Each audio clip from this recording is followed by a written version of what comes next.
John.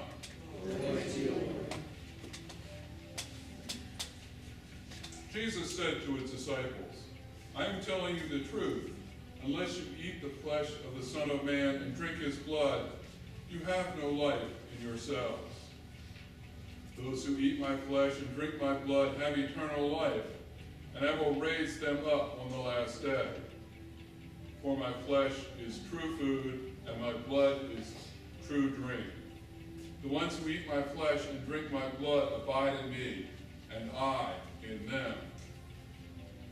As the living Father sent me, and I live because of the Father, so those who eat me will also live because of me.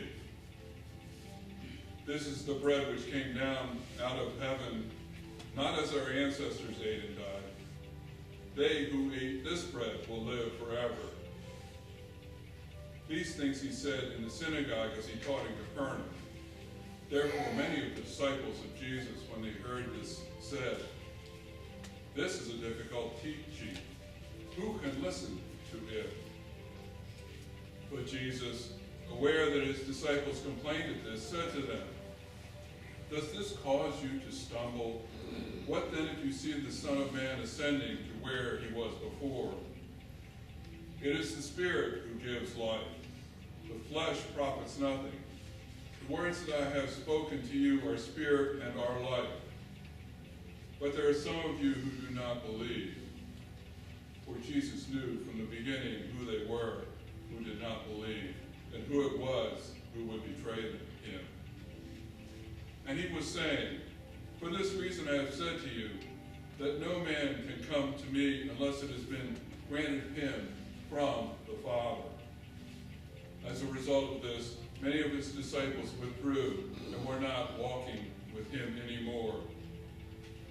So Jesus said to the 12, Do you too want to go away? Simon Peter answered him, Lord, to whom shall we go? You have the words of eternal life. We have believed and come to know that you are the Holy One of God. My brothers and sisters, the gospel of the Lord. Praise to you, Lord Jesus Christ.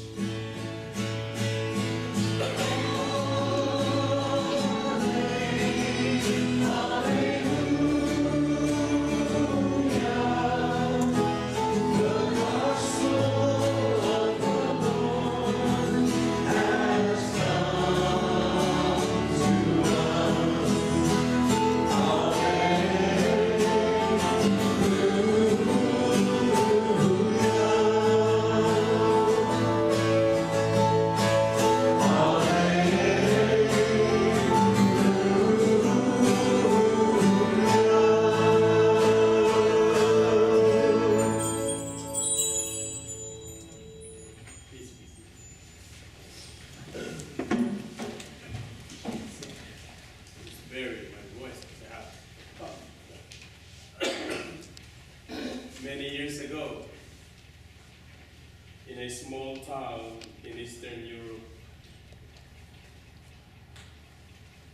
a boy was serving for the first time as an acolyte in the Mass.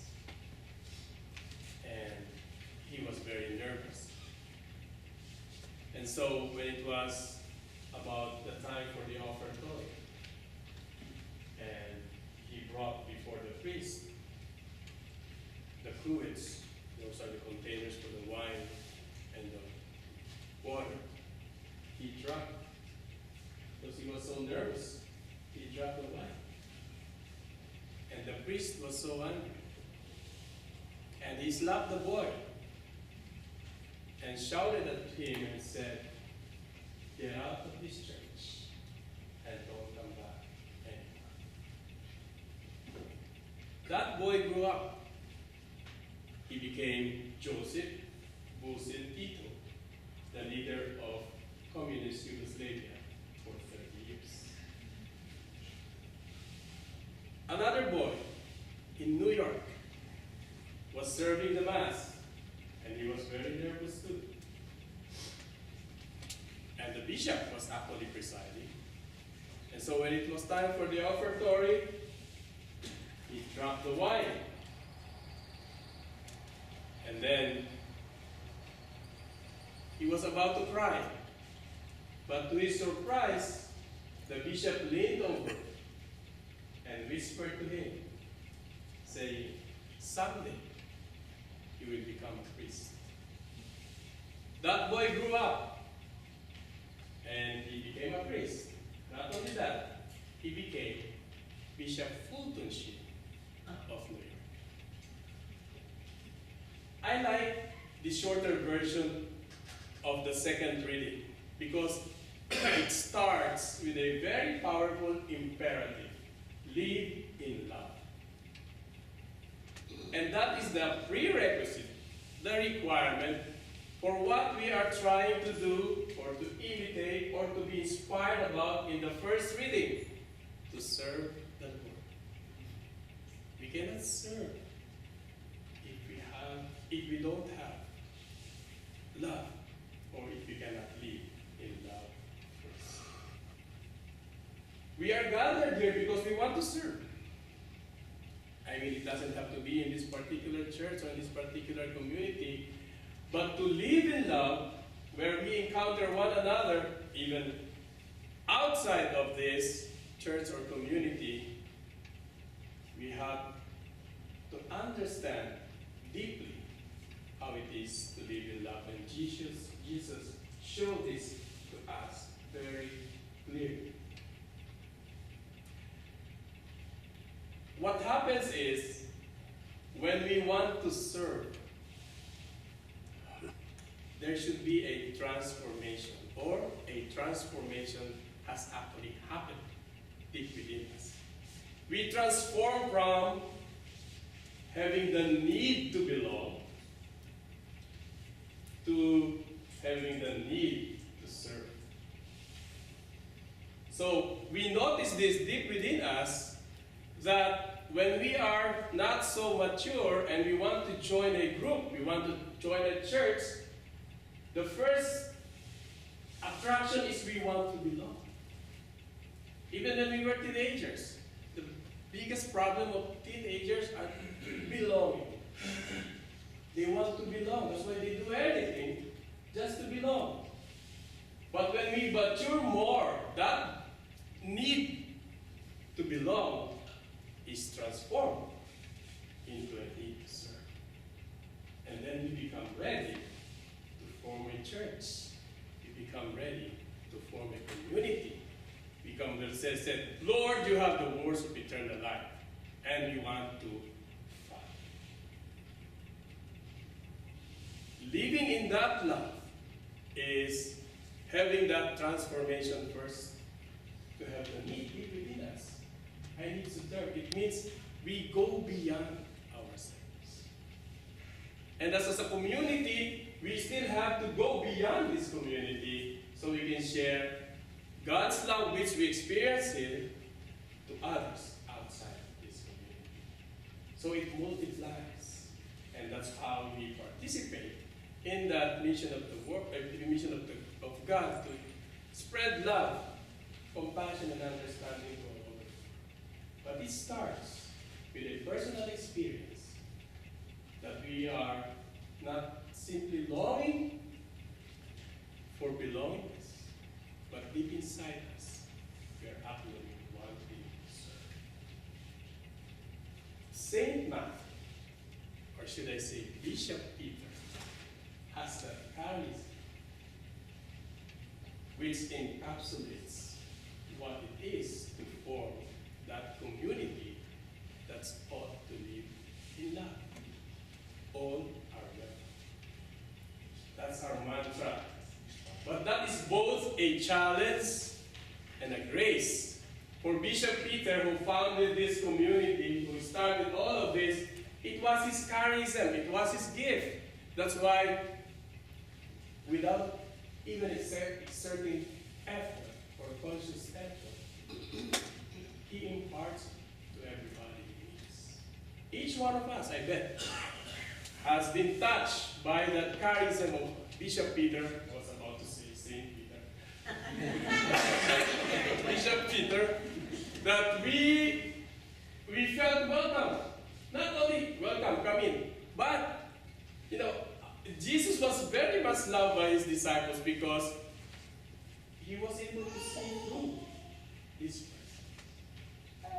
And that's my experience with Bishop Peter.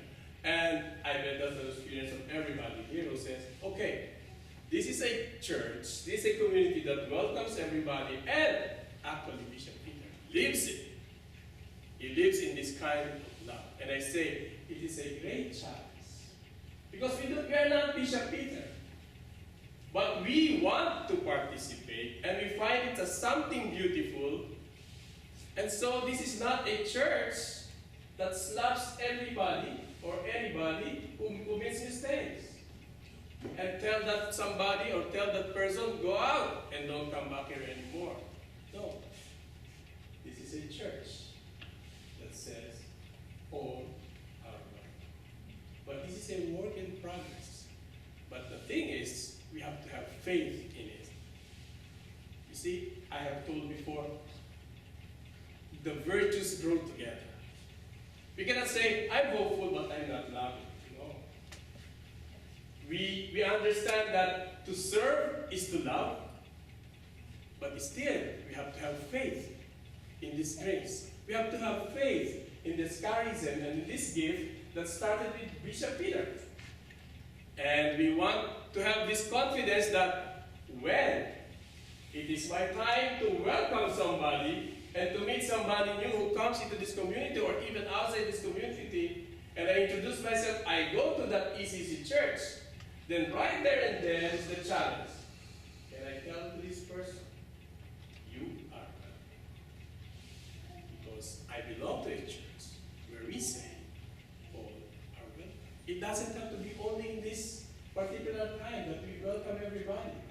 It has to be a life. It has to be part of our lifestyle, part of our daily living and life. So we have this love because we want to serve, and because we have this love, we are able to make sacrifices.